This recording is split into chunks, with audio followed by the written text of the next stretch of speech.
नमस्कार, आप देख रहे हैं श्रेष्ठ भारत और मैं हूं सुनील सिंह। बीएमसी चुनाव के बाद मुंबई किसकी, इस सीरीज में आज हम बात करेंगे देश की नहीं विश्व की सबसे बड़ी पार्टी बीजेपी को लेकर चर्चा करेंगे कि आखिर क्यों बीजेपी के लिए बीएमसी का चुनाव इतना अहम है कि उस पर साम दाम दंड भेद सब आरोप लग रहे हैं। और इस पर बात करने के लिए आज हमारे साथ मौजूद हैं दोपहर के सामना के पूर्व कार्यकारी संपादक और वर्तमान में भारतीय जनता पार्टी के राष्ट्रीय प्रवक्ता प्रेम शुक्ला जी। प्रेम शुक्ला जी एक प्रखर और मुखर वक्ता हैं, बातों को घुमाने और विपक्ष को हड़काने में माहिर हैं। इसीलिए हमने साथ में आज रखा है शैलेंद्र श्रीवास्तव जी को, जो वरिष्ठ राजनीतिक विश्लेषक हैं, कि हम दोनों मिलकर आपसे शुक्ला जी बात करने की कोशिश करेंगे। और तीनों कलीग भी रहे हैं हाँ, पत्रकारिता में। जी जी, हमारे चीफ रिपोर्टर हुआ करते थे आप। आपने ही सर क्राइम पत्रकारिता कहा जाए तो आपने ही सिखाई हम दोनों। हम आ जाते हैं राजनीति पे। जी इतनी बड़ी पार्टी है जी बीजेपी, क्यों बीएमसी चुनाव को लेकर, महानगर पालिकाओं के चुनाव को लेकर इतना वो झोंके हुए है कि उस पर आरोप लग रहे हैं कि वो निर्विरोध चुनाव करवा रही है, दबा रही है, धमका रही है? ऐसा क्यों? देखिए, आरोप तो लगाने के लिए, निराधार आरोप लगाने का अधिकार जो है, संवैधानिक लोकतंत्र ने झूठ बोलने का अधिकार भी विपक्ष को दिया हुआ है। और अपने झूठ बोलने के अधिकार का अधिकतम दुरुपयोग श्रीमान उद्धव ठाकरे, कांग्रेस के नेता और मनसे के लोग कर रहे हैं। भारतीय जनता पार्टी ने किसी को धमकाया चमकाया नहीं है। भारतीय जनता पार्टी पूरी तरह से संवैधानिक लोकतंत्र के नियमों का पालन करते हुए अगर महानगर पालिका के चुनाव में विजय हासिल करती है तो जिनकी पूरी तरह से साख समाप्त हो चुकी है जनता के बीच में, वो परेशानी में है। वो आए बाएं साएं कुछ भी आरोप लगा रहे हैं। 66 ने 69, हाँ अब बढ़ गए 69 लोग निर्विरोध चुन कर आए हैं। ऐसा आपको लगता है कि ऐसा सही वाकई में हो सकता है? हाँ, क्यों नहीं? पहली बार नहीं हुआ है। हाँ, संख्या पहली बार है। हाँ, संख्या वही। पिछली बार 11 लोग निर्विरोध वो चुन तो कर आए थे। अपवाद होता है ना, थोड़ी बहुत होता है। पिछली बार 11, हाँ, उसके पहले 10। इसके पहले जो स्थानीय निकाय के चुनाव हुए थे 2012 के, 2017 के जो थे उसमें 11, 2012 में 10 लोग निर्विरोध चुने गए थे। अब भारतीय जनता पार्टी और श्रीमान एकनाथ शिंदे के नेतृत्व वाली शिवसेना की अगर लहर है, जनता के बीच में लोकप्रिय है और कोई चुनाव लड़ने के लिए तैयार नहीं है, तो क्या ये भी दायित्व हमारा होगा कि हम अपने विरोध में उम्मीदवार भी खड़ा करने का जिम्मा हम लें? आप लहर जिसको बोल रहे हैं जी, ऐसा कह रहे हैं कि आपने लोगों पर दबाव बनाया, प्रेशर किया, लोगों को नॉमिनेशन भरने नहीं दिया, जिन्होंने भरा उनको अपने फोर्स करके वापस लाने का कहीं ऐसा कोई प्रमाण नहीं है। आप निराधार आरोप के अलावा कहाँ प्रमाण है? एमएनएस ने एक वीडियो दिखाया, पुलिस के साथ उम्मीदवार जा रहा है थाने में और फिर बाद में आके जाके उसने अपना पर्चा वापस लिया। पुलिस कोई अस्पृश्य है क्या? अगर कोई उम्मीदवार जो है श्रीमान एकनाथ शिंदे के यहाँ जाकर ये कहना चाह रहा है कि मैं चुनाव नहीं लड़ना चाहता और साथ में पुलिस दिख गई, तो पुलिस अस्पृश्य है क्या? नहीं, पुलिस का बेजा इस्तेमाल हुआ, ये आरोप है। बिल्कुल नहीं इस्तेमाल हुआ। पुलिस उस उम्मीदवार से पूछो ना, उस उम्मीदवार का नार्को टेस्ट कर लो। वो तो खोटा सिक्का निकल गया ना पार्टी। कैसे खोटा सिक्का निकल गया? आप अच्छे खोटे सिक्के रखते क्यों? 2014 में नंदलाल समिति की बाकायदा ये निर्देश है कि अगर कहीं पर निर्विरोध चुनाव होता है तो राज्य निर्वाचन आयोग उसको वेरीफाई करे। ये 2014 से है, 2026 में नहीं बना नियम है। तो 2014 के नियमों का जो है पालन हो रहा है, इसमें क्या आपत्ति है? अच्छा, ये पुष्टि हो जाएगी कि वो जो है निर्विरोध निर्वाचन सचमुच निर्विरोध हुआ है कि नहीं हुआ है।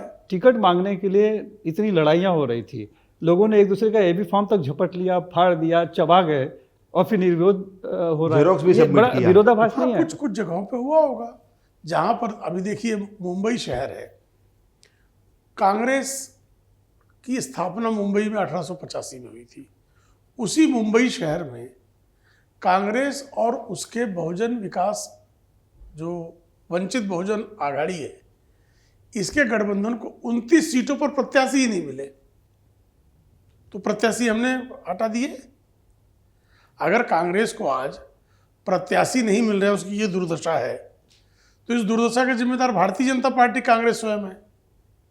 कांग्रेस स्वयं है। स्वयं है, बिल्कुल।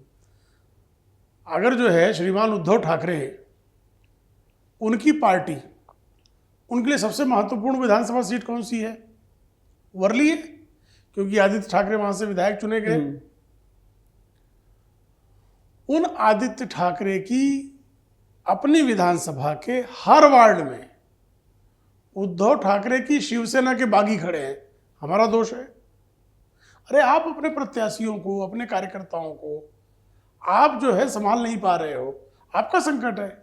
अच्छा ये बताइए, इतनी बड़ी पार्टी है, विश्व की सबसे बड़ी पार्टी आप लोग होने का दावा करते हैं, हर जगह ज़्यादातर राज्यों में सत्ता है, ये बीएमसी चुनाव को लेकर इतना क्यों मतलब ये बूंद बूंद करके घट भरता है, घट घट से सागर भरता है, सागर से महासागर बनता है। मतलब कोई हम कोई बूंद नहीं छोड़ना चाहते। दूसरी पार्टी नहीं रहनी चाहिए। हम कहाँ कह रहे हैं, सब पार्टियां रहे। हाँ। अब उन पार्टियों को प्रत्याशी ही नहीं मिले तो उनको प्रत्याशी का इंतजाम भी हम करें। आप लेवल फील्ड ही नहीं देते हैं लड़ाई करने का, ऐसा उनका आरोप पूरा है। लेवल फील्ड है, कहाँ नहीं है? इसलिए तो उद्धव ठाकरे को प्रचार करने से रोका है, नहीं वर्षा गायकवाड़ को प्रचार प्रतिबंधित है, राज ठाकरे की रैलियां बैन है। नहीं कुछ तो भाई बंगाल में स्थानीय निकाय के चुनाव होते हैं, टीएमसी के कार्यकर्ता भारतीय जनता पार्टी के कार्यकर्ताओं पर बलात्कार करते हैं। यहां तो किसी को थप्पड़ भी नहीं मारा जी। क्या तुलना कर रहे हैं लोग? जब स्थानीय निकाय के बंगाल में चुनाव हुए, हजारों की संख्या में भाजपा के कार्यकर्ताओं को पड़ोसी राज्यों में शरण लेनी पड़ी। यहां ऐसा कुछ है क्या दृश्य? किस बात का विरोध कर रहे हैं भाई उद्धव ठाकरे? अब आपके पास नाच ना है, आंगन टेढ़ा। आपने अपनी हरकतें ऐसी कर रखी हैं कि अब आपकी शिवसेना को तारणहार मिल नहीं रहा है, तो वो तारने का काम भी जो है आदरणीय नरेंद्र मोदी, आदरणीय देवेंद्र फडणवीस करें क्या? पूरी ताकत बीजेपी ने झोंकी हुई है। ऐसा तो नहीं कि मुंबई महानगर पालिका का बजट ही बहुत बड़ा है, कई राज्यों से भी बड़ा है, बहुत पैसा यहाँ। आपको लगता है पारदर्शिता भी है इसमें? नहीं, हमारे तो 29 महानगर पालिकाएं हैं जिनका बजट बहुत बड़ा नहीं, वहां भी हम अच्छे चुनाव लड़ रहे हैं। नहीं, मुंबई में काफ़ी ताकत लगाई गई है। सब जगह ताकत लगा रहे हैं हम। नागपुर में भी ताकत लगा रहे हैं, पुणे में भी ताकत लगा रहे हैं, पिंपरी चिंचवड़ में भी ताकत लगा रहे हैं, संभाजी नगर में भी लगा रहे हैं, परवड़ी में भी लगा रहे ये हैं, तो सवाल है कि नांदेड़, सोलापुर, सब जगह लगा रहे हैं। प्रधानी में भी ताकत लगा दे रहे हैं। यही तो सवाल है, विपक्ष यही तो रो रहा है कि अरे भाई हम महानगर पालिका से छोटी चुनाव होते नगर पंचायत की। हाँ। हम नगर पंचायत और नगर परिषद के चुनाव में भी भारतीय जनता पार्टी को 117 नगराध्यक्ष निर्वाचित कराने में सफलता मिली। दूसरे नंबर की पार्टी आई शिवसेना एकनाथ शिंदे 56 सीटों के साथ। तीसरे नंबर पर आई पार्टी राष्ट्रवादी अजीत पवार। चौथे नंबर पर कांग्रेस आई और शिवसेना उद्धव ठाकरे के 9 ही सिर्फ नगराध्यक्ष चुनकर आए। उसमें से भी एक नगराध्यक्ष 12 बजे निर्वाचित हुआ और 1:30 बजे एकनाथ शिंदे की पार्टी में शामिल हो गया। तो जब आपकी ऐसी स्थिति है तो इस दुर्वस्था का हम क्या करें? आपकी दहाई की संख्या में भी नगर पंचायत के निर्वाचन में भी सफलता नहीं मिलती, तो किसका दोष है? लोग तो बोलते हैं कि सिस्टम कोई पूरा आपने सिस्टम ऐसा बना दिया है, हैक कर वोट दिया। चोरी हो रही है। कैसे मतलब कहाँ वोट चोरी हो रही है? इन आरोपों ये- एक प्रमाण बताएं कि वोट चोरी यहाँ हुई। नया शब्द है टेक्निकल, हैक कर लिया है आपने सबको। हाँ, जनता का दिल जरूर हैक कर लिया है नरेंद्र मोदी जी ने। अब जनता का दिल हैक कर लिया है तो जनता जनादेश दे रही है और जनता के जनादेश को से ही लोकतांत्रिक व्यवस्था चलती है। तो जनता को ऐसा क्या देने वाले हैं आप लोग मुंबई में कि आपको ही चुने? आप मुझे कृपा करके विकास का बताइए कि मतलब- 25 वर्षों तक हाँ। शिवसेना सत्ता में रही। आप लोग भी साथ में थे? सत्ता नहीं, हम तो बहुत माइनर पार्टनर थे ना, लेकिन पार्टनर थे। 17 से 22 तक तो हम थे ही नहीं। एक भी समिति में हमारे लोग नहीं हाँ, गए लेकिन सत्ता में तो साथ में थे ना। कहाँ थे? हम अपोजिशन लीडर थे। 17 हाँ, से 17 से 22। 22 में अपोजिशन में थे। हाँ। उसके पहले उसके पहले भी हमारा क्या एक भी बार हाँ। स्टैंडिंग कमेटी का चेयरमैन आज दिन तक भारतीय जनता पार्टी का हुआ क्या? बाकी दूसरी छोटी आपको छोटी उपमहापौर समितियों मिला। का हुआ करता था। हाँ, तो उप महापौर का पावर और स्टैंडिंग कमेटी का पावर आप चेक कर लीजिए क्या होता है। महापौर पावरफुल है, उप महापौर पावरफुल है। हाँ, लेकिन सत्ता के सहभागी तो थे हाँ, ना। तो थे ना, उस लेकिन अगर उन्होंने कुछ गलत हम किया बहुत है बहुत बहुत तो छोटे वाले थोड़ा बहुत तो पार्टनर आप लोग भी उसमें शामिल थे ना। छोटे वाले पार्टनर थे। लेकिन उस मुझे कृपा करके बताएं इन 25 वर्षों में 97 से लेके 2017 तक श्रीमान उद्धव ठाकरे 2022 तक श्रीमान उद्धव ठाकरे ही महापालिका की चाबी उनके पास थी। 5 काम बता दें कि उन्होंने मुंबई के लिए कौन सी नई अस्पताल बनाई 25 वर्षों में।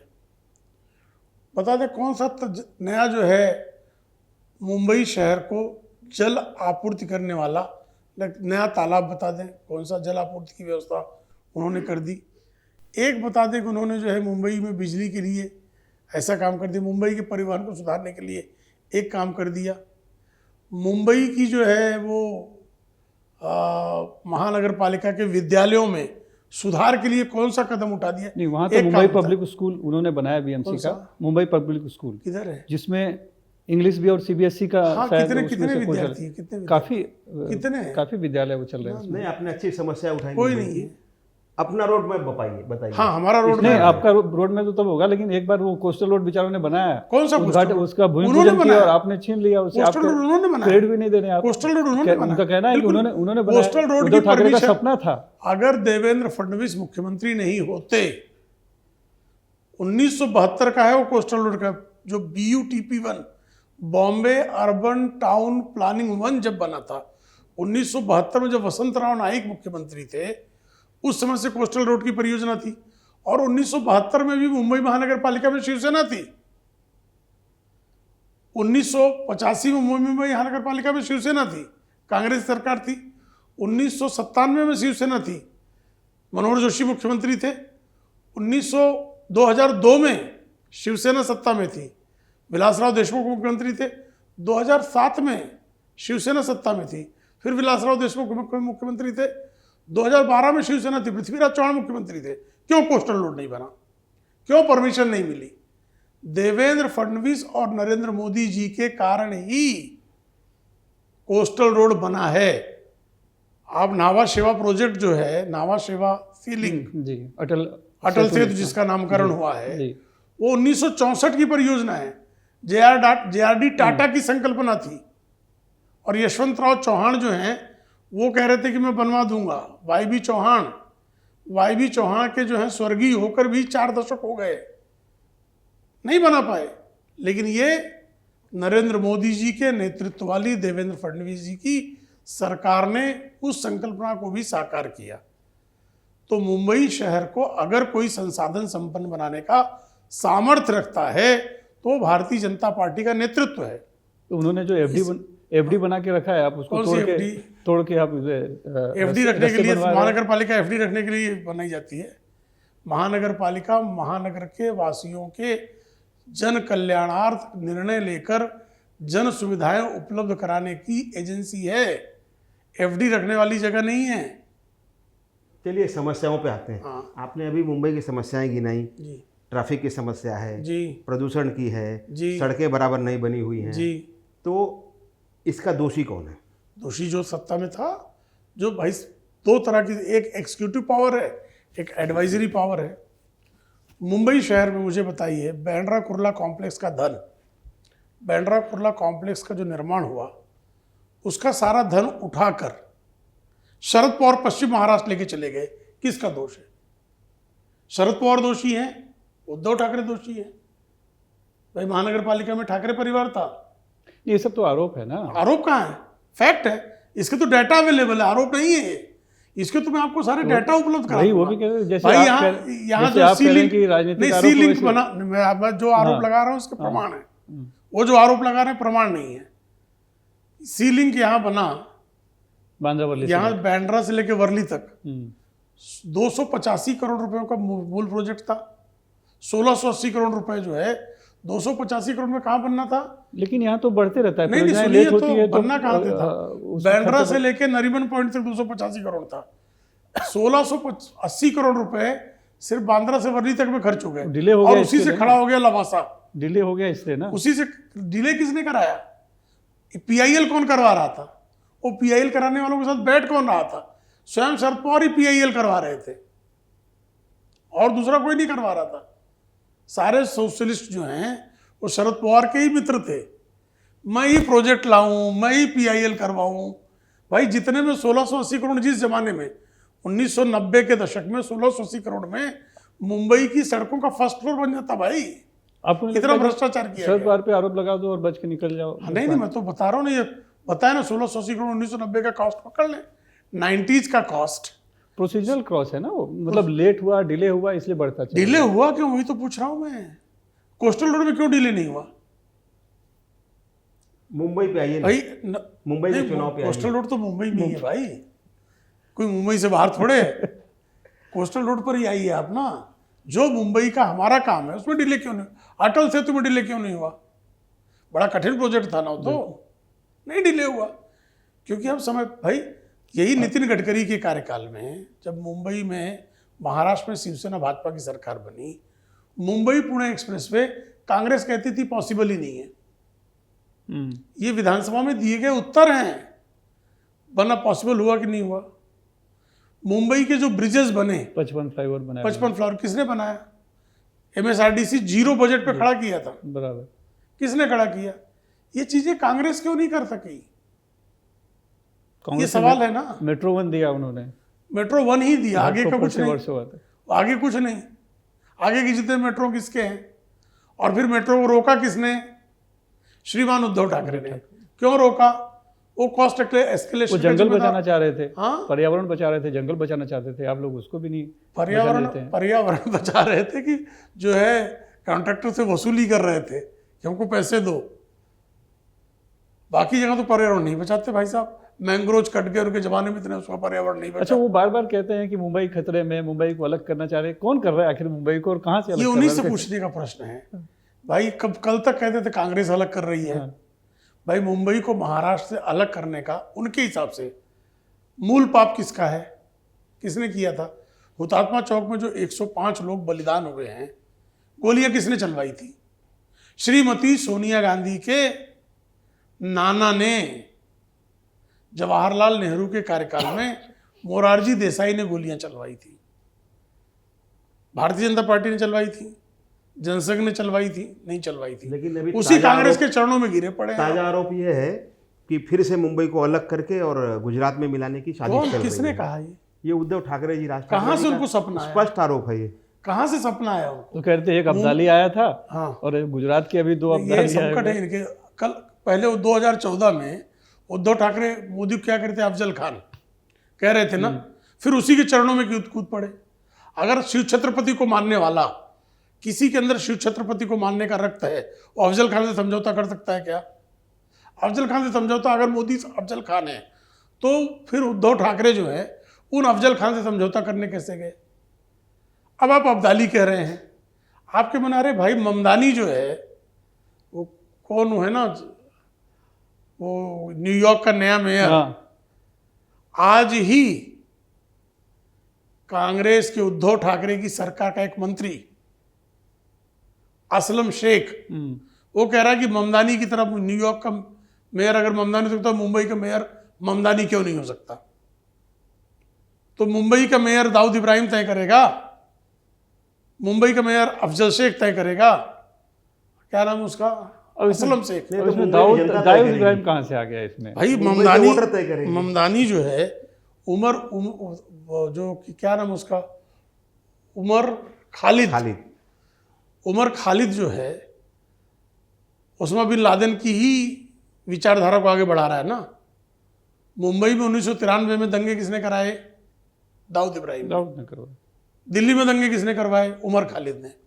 तो उमर खालिद दाऊद इब्राहिम एक जैसे हुए कि नहीं हुए? और उस उमर खालिद के साथ मंच शेयर, उमर खालिद समर्थकों के साथ मंच शेयर कौन करता है? आदित्य ठाकरे। असलम शेख जो मालवनी पैटर्न चलाता है, बांग्लादेशियों को बसाता है, वो उद्धव ठाकरे को अति प्रिय हो जाता है। लेकिन तो सरकार, ये सब क्या है? सरकार आपकी है, फिर क्यों नहीं बांग्लादेशी को निकाल रहे हैं, एक एक वहाँ जन से को पकड़ के निकाल एक एक लेते हैं? जन अगर को पकड़ के आपको लग निकालेंगे, रहा है। इसलिए तो परेशान है। अभी जो है हमारे यहाँ नियम एकदम तय कर लिया, डिटेक्ट, डिलीट एंड डिपोर्ट।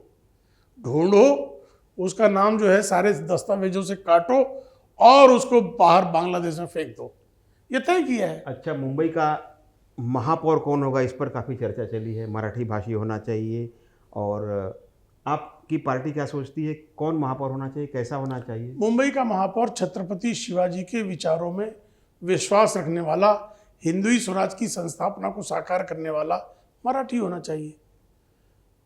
अब दाऊद इब्राहिम भी मराठी है, तो दाऊद इब्राहिम जैसे मराठी को तो नहीं बना सकते ना। लेकिन मुंबई में वो वोटरों भी की तो वही कह संख्या रहे हैं कि मराठी होना चाहिए। हाँ, कौन? उद्धव ठाकरे और राज ठाकरे भी तो वही अरे कह वो रहे तो असलम शेख के साथ हैं जी। हैं। नहीं, कांग्रेस अलग लड़ रही है। अरे क्या इस बात बार कर रहे हैं BMC आप? चुनाव में कांग्रेस साथ में नहीं है। हसरत उनकी है मुस्लिम बुर्काधारी। अभी जो विधानसभा के चुनाव हुए, विधानसभा के चुनाव का पैटर्न देखिए आप। उद्धव ठाकरे सीटें कौन सी जीते हैं? जोगेश्वरी की सीटें 5-6 वार्ड है म्यूनिसिपैलिटी के, 6 में से 5 वार्ड में शिवसेना एकनाथ शिंदे का कैंडिडेट जीतता है। छठा जो मुस्लिम बहुल वार्ड है, वहां भरभरा करोड़ जो है मिलता है उद्धव ठाकरे की पार्टी को, रोज चुनाव जीत जाते हैं। किसके बूते जीते हैं? बुरखे वालों के बात। तो मुस्लिम वोटों को लगता है नहीं, इसीलिए माहिम का सीट किसके बूते जीते हैं? बुरखे वालों के बल पे। तो उनको लग रहा है ना कि यही बायकला बचाएंगे। की सीट किसके बूते जीते हैं? बुरखे वालों के बल पे। तो ये बुरखे वालों की पार्टी हो गई है। आप मुझे बताइए, उत्तर भारतीयों पर मराठी न बोलने का हमले की घटना आपने देखी? उद्धव ठाकरे और श्रीमान राज ठाकरे के लोगों ने उत्तर भारतीयों को मराठी न बोलने में पीटा, घटना देखी आपने? किसी बांग्लादेशी क्यों नहीं पीटा? क्यों नहीं पीटा? बांग्लादेशी मराठी बोलते हैं? किसी बांग्लादेशी की बस्ती में गए क्या? क्योंकि बुरके वालियों का वोट चाहिए। उत्तर भारतीय ने इनके लिए जो है, मैं 5वीं पीढ़ी का उत्तर भारतीय हूं, 3री-4थी पीढ़ी के आप भी होंगे। आप भी, आपका जो श्रेय मुंबई शहर में, आपने मुंबई को विकसित करने में आपका खून पसीना नहीं लगाया क्या? लेकिन उत्तर भारतीयों की जब पिटाई हुई, हाँ, उस समय राज्य में सत्ता आपकी है। हमारे आपकी समय पार्टी को जितनी तगड़े एक्शन लेने चाहिए थे, क्या लिया? बहुत तगड़े एक्शन लिए। पिटाई उत्तर भारतीयों की तब एक्शन नहीं हुआ जब विलासराव देशमुख मुख्यमंत्री थे। मनसे के लोगों ने खुलकर पिटाई की और कोई एक्शन नहीं हुआ। भारतीय जनता पार्टी के देवेंद्र फडणवीस के कार्यकाल में अगर किसी भी उत्तर भारतीय पर हाथ उठाया गया तो हाथ उठाने वालों जेल पहुंच गए। ये हमने किया। ऐसा तो दिखा नहीं ज्यादातर। सब जगह ज्यादातर हर जगह पीठ के सब जगह जहां जहां हाथ लगाया सब जगह केस हुआ है। अब पता लगा हुआ है, केस नहीं, अंदर गिरफ्तार किया है, अंदर जेल में ठूसा है। बिल्कुल यहाँ जो है किसी भी उत्तर भारतीय पे पीटने वाले को बख्शा नहीं जाएगा। न उत्तर भारतीय मराठी को पीट सकता है, न मराठी उत्तर भारतीय को। लेकिन भारतीय जनता पार्टी के उत्तर भारतीय नेता जो है वो उतने खुलकर नहीं आए जितने उम्मीद की जा रही क्या थी। करना चाहिए था? उन्होंने जाकर राज ठाकरे को पीटना चाहिए था। बिल्कुल नहीं, नहीं, राज ठाकरे जाके पीटते। अरे पुलिस की व्यवस्था है, पुलिस करती है अपना काम। एक असल्फा वार्ड है यहाँ बगल में, हाँ, उत्तर भारतीय बहुल है, हाँ, वहाँ आपने मराठी कैंडिडेट दिया है हो और जाता खुद है। यूबीटी ने उत्तर भारतीय कैंडिडेट दे दिया है। तो आप पे लोगों पे ही उत्तर भारतीय उपेक्षा का तो आरोप लग उत्तर रहा है। भारतीय हमने 21 दिया है महाराज। 14 उत्तर प्रदेश बिहार से संबंधित, 6 राजस्थानी, 1 पंजाबी। हमने 21 दिया है। 1 और 21 की तुलना में क्या रहता है? लेकिन वो तो 21 बारी उनको तो मान ही नहीं रहे आप ना, फिर भी किसको उन्होंने नहीं दिया मान है रहे हैं? कि उत्तर भारतीय बहुल क्षेत्र में यूबीटी ने, उनको तो आप मान ही नहीं रहे ना कि वो किसको उत्तर नहीं भारतीय को मान समर्थन करते तो हैं। वो अभी श्री प्रकाश शुक्ला जब उत्तर भारतीयों की पिटाई होगी हाँ। तो श्री प्रकाश शुक्ला बचाएंगे? श्री प्रकाश शुक्ला को मराठी आती है? जरा पूछ रहा हूं उनसे, उद्धव ठाकरे से। श्री प्रकाश शुक्ला मराठी बोलते हैं क्या? अभी आपने कहा वो बदलापुर, वो मछली शहर में मुंगरा बादशाहपुर के ब्लॉक प्रमुख हैं। कहाँ के? मुंगरा बादशाहपुर के। तो वहां के भी वोटर हैं, यहाँ के भी वोटर हैं। पता लगाएं जरा। ये तो चुनाव आयोग को देखना चाहिए। शिकायत नहीं, करनी चाहिए। पता लगाइए ना। वो मराठी बोलते हैं, जरा उनसे पूछना। मराठी करते। प्रियंका चतुर्वेदी मराठी बोलती है? हाँ, अभी प्रियंका आपने- चौधरी थोड़ी बहुत बोलती है। कुछ नहीं बोलती महाराज। प्रियंका चतुर्वेदी अगर एक वाक्य शुद्ध मराठी बोल दे, बेशर्मी है इनकी। उद्धव ठाकरे, प्रीति नंदी मराठी बोलते थे। वो पुरानी बातें हो गई। अरे नहीं, बातें पुरानी बातों में चले जा रहे हैं। इनके नहीं पूछ रहा हूं मैं। मराठी करते हैं, प्रीति नंदी को भेज देते हैं। संजय निरुपम 20 वर्ष रहे जो है सांसद और मराठी नहीं बोल पाए। नहीं, अच्छी मराठी बोलते आज अरे अभी भी जो बोलते हैं भी, वो भोजपुरी मिक्स मराठी बोलते देखा है मैंने। प्रियंका चतुर्वेदी ने अपनी शपथ मराठी में ली थी। ओ हो, गजब। अभी आपने कहा था कि बुरका वाले जो है वो आदित्य ठाकरे को वोट देते हैं, उनका वोट आपको नहीं लगता कि आपको भी मिलना चाहिए? वो मतदाता नहीं है क्या? मतदाता हैं, लेकिन उनके मन में जो जहर घोल के रखा हुआ है लोगों ने, वो जहर निकलना। हम तो सबका साथ, सबका विकास, सबका प्रयास, सबका विश्वास वाली पार्टी है। और भारतीय जनता पार्टी ही वो पार्टी है जिसने राष्ट्रपति पद पर डॉक्टर एपीजे अब्दुल कलाम को बैठाया, तब डॉक्टर एपीजे अब्दुल कलाम का शिवसेना मजाक उड़ाती थी। एपीजे अब्दुल कलाम का मजाक उड़ाएंगे और ओवैसी की दाढ़ी को मक्खन लगाएंगे, ये उनकी नीति है।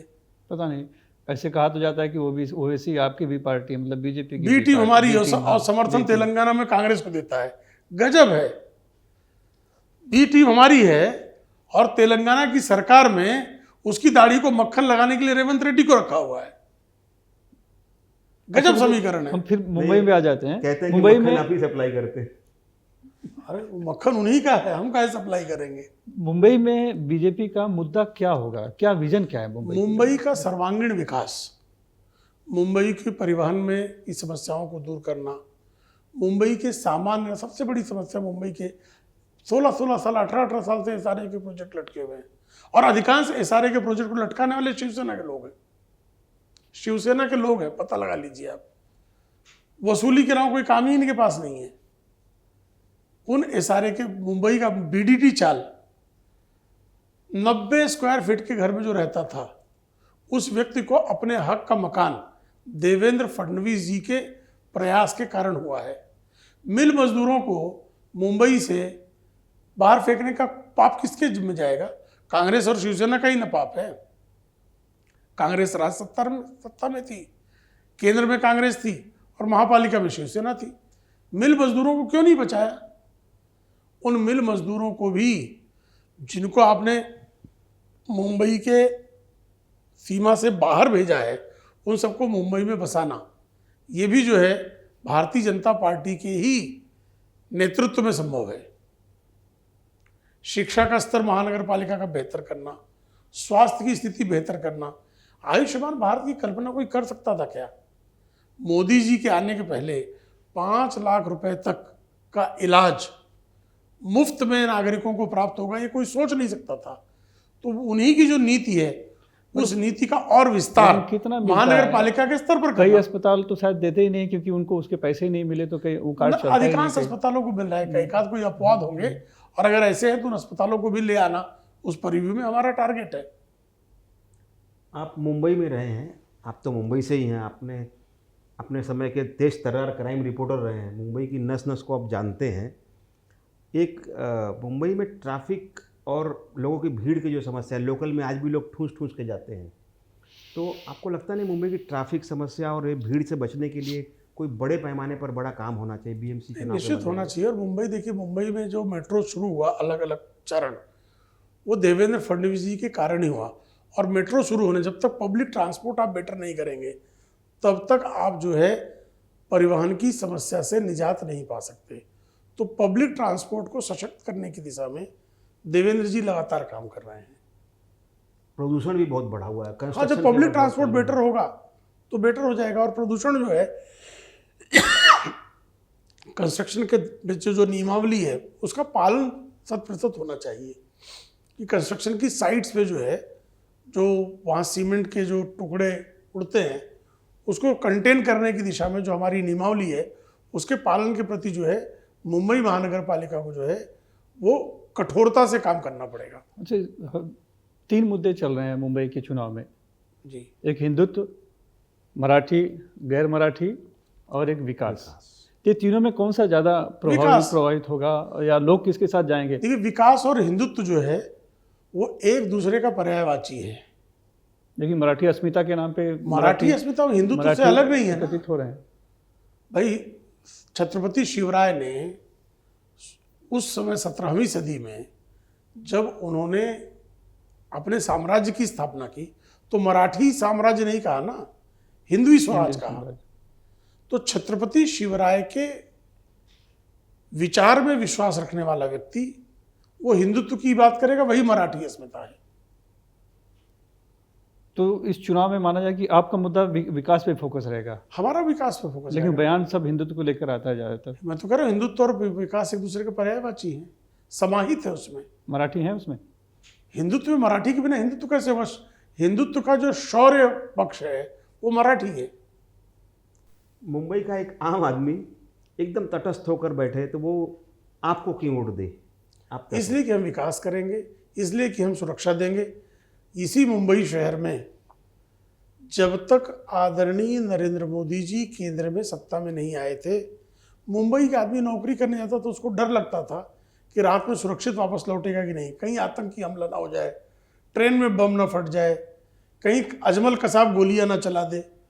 जब से नरेंद्र मोदी जी प्रधानमंत्री बने हैं, मुंबई का आदमी पूरे विश्वास के साथ अपनी नौकरी पर जाता है कि शाम में सुरक्षित वापस लौटेगा।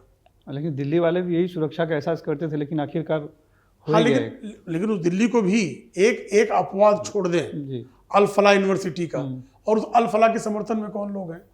ये बुरके वाले। अल फलाह विश्वविद्यालय के से निकले हुए आतंकवादियों को उद्धव ठाकरे जो हैं लोकसभा चुनाव में मुंबई बमकांड के अभियुक्त को जो है प्रचार करने लेके निकल पड़ते हैं। शिवसेना प्रमुख हिंदू सम्राट बाला साहब ठाकरे की आत्मा सफाई दे चुके हैं कि अरे वो तो क्या सफाई है, वो था कि नहीं था? बाबा दे चुके चौहान हैं कि कहते भाई कि वो नहीं? कहाँ कंफ्यूजन में आया था, क्योंकि हमने नहीं क्यों बुलाया कंफ्यूजन में या क्यों जो- आया था? हाँ। उनके यहाँ बाबा चौहान आया क्यों? बाबा चौहान के आने का मतलब ही है कि आप मुंबई के और तो सब छोड़ दीजिए, याकूब मेमन की कब्र को सौंदर्यीकरण करने का काम कर रहे हैं आप। नहीं, यूबीटी ने नहीं किया। यूबीटी ने उन्हीं के कार्यकाल में हुआ, उन्हीं के कार्यकाल में, उन्हीं के मुख्यमंत्रित्व काल में हुआ। हाँ, लेकिन कर कोई और था। कौन था? उस मस्जिद का जो नहीं, कैसे किया उसने इनके मुख्यमंत्री रहते हुए? इन्होंने एक्शन क्यों नहीं लिया? इनका हाथ पकड़ रखा था कि मत लो। तो आप लोग क्या करते? आप लोग रहते तो बिल्कुल, जो करता उसके हाथ सीधे कर देते। यहाँ उसकी कब्र ठीक की जाएगी क्या? वो क्या बुजुर्ग हो गया है? तो कब्र तो अभी भी होगी मौजूद वहाँ पे। वो कब्र का सौंदर्यीकरण कोई नहीं कर सकता। आज देख लीजिए आप, तो अगर उसको जो है औलिया बनाने की जो है इजाजत नहीं दी जा सकती ना, एक बम कांड के अभियुक्त को। तो चुनाव के बाद अगर आप सत्ता में आते हैं तो यही तेवर बना रहेगा? नहीं, मुंबई को विकसित करना, निश्चित तौर पर मुंबई का सर्वांगीण विकास करना। जब से आदरणीय देवेंद्र फडणवीस महाराष्ट्र के मुख्यमंत्री हुए हैं, तब से विकास की गति तेज हुई कि नहीं हुई है? उद्धव ठाकरे का कार्यकाल और देवेंद्र फडणवीस का कार्यकाल, 2014 से 19 का देवेंद्र फडणवीस का कार्यकाल, 2019 से 2022 का उद्धव ठाकरे का कार्यकाल, 2022 से 2024 एकनाथ शिंदे का कार्यकाल, और 2024 से 2026। उनके कार्यकाल में तो बहुत बड़ा हिस्सा तो कोविड में चला गया था, और वो डर के मारे घर से निकल नहीं रहे थे, फेसबुक लाइव करके सरकार चला रहे थे। कोविड का उनका बहुत लोग नहीं मैनेजमेंट, निकल रहे थे। कोई नहीं निकल रहा था। कोविड के समय तो कहते हैं, नरेंद्र मोदी तो घर से निकल रहे थे, प्रधानमंत्री थे। कोविड के समय तो कह रहे हैं कि उनका मैनेजमेंट इतना अच्छा था कि उनको अंतर्राष्ट्रीय स्तर पे उनको कहाँ पर? शाबाशी मिली। किस बात के लिए? वो बॉडी कवर मैनेजमेंट के में लिए। घोटाला करने के लिए, खिचड़ी में घोटाला करने के लिए, सब आरोप लगा रहे हैं। वेंटिलेटर आरोप नहीं, जेल गए महाराज। सुजीत पाटेकर जेल गए हैं, आरोप लगा है। तो अभी तक तो चल ही रहा है अरे मामला ना। जेल गए हैं क्योंकि प्राइमा फेसी एविडेंस नहीं होगा एजेंसी तो आपकी कोई है। प्राइमा फेसी एविडेंस नहीं होगा तो कोई कोर्ट आपको पुलिस हिरासत नहीं देगा। आप भी क्राइम रिपोर्टर हैं, आप इस बात को जानते हैं। अगर प्राइमा फेसी एविडेंस नहीं होगा किसी के खिलाफ तो कोई अदालत किसी भी अभियुक्त की पुलिस हिरासत की इजाजत नहीं देगी। तो इसका मतलब प्रथम दृष्टया प्रमाण है। अच्छा बताइए, पिछला जो 2017 को चुनाव था, आप लोग अकेले लड़े थे, 82 सीटें आई थी। इस बार शिवसेना का भी जो आधा पार्टी आपने तोड़ के जो साथ में ले लिया आधा नहीं है, एकनाथ शिंदे 70% है वो साथ में है।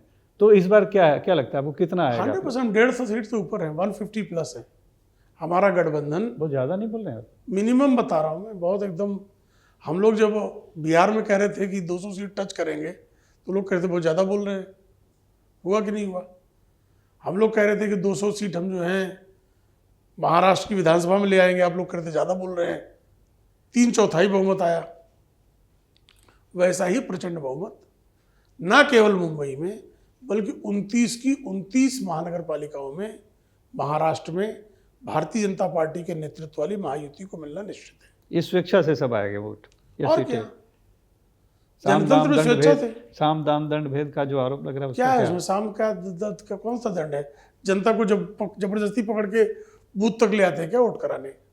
अपने स्वेच्छा से ही आती जनता वोट नहीं, डालने। आपके कॉन्फिडेंस को देख के तो यही लगता है कि पूरा सिस्टम ही आपने हैक कर लिया है। नहीं, हमने जनता के दिलों पर नरेंद्र मोदी जी, देवेंद्र फडणवीस जी के जन कल्याणकारी नीतियों का जो सकारात्मक परिणाम है वो अगर जनता के दिलों को हैक करता है तो ये जनतंत्र के लिए स्वास्थ्यवर्धक है।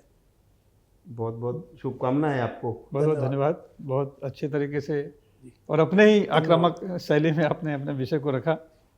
तो आज हमने बात की कि बीजेपी जो कि विश्व की सबसे बड़ी पार्टी है, उसको आखिर बीएमसी, मुंबई के बीएमसी चुनाव या फिर महाराष्ट्र राज्य के महानगर पालिका चुनाव में इतनी रुचि क्यों है कि वो पूरा की पूरी अपनी ताकत झोंक दे रही है। इसी विषय पर हमने चर्चा की और प्रेम शुक्ला जी के साथ, और अगले एपिसोड में फिर मिलेंगे एक नए विषय के साथ। तब तक आज्ञा दीजिए, धन्यवाद। श्रेष्ठ भारत पर खबरों से जुड़े रहने के लिए चैनल को सब्सक्राइब और लाइक करें, बेल आइकन दबाएं और देखते रहें श्रेष्ठ भारत।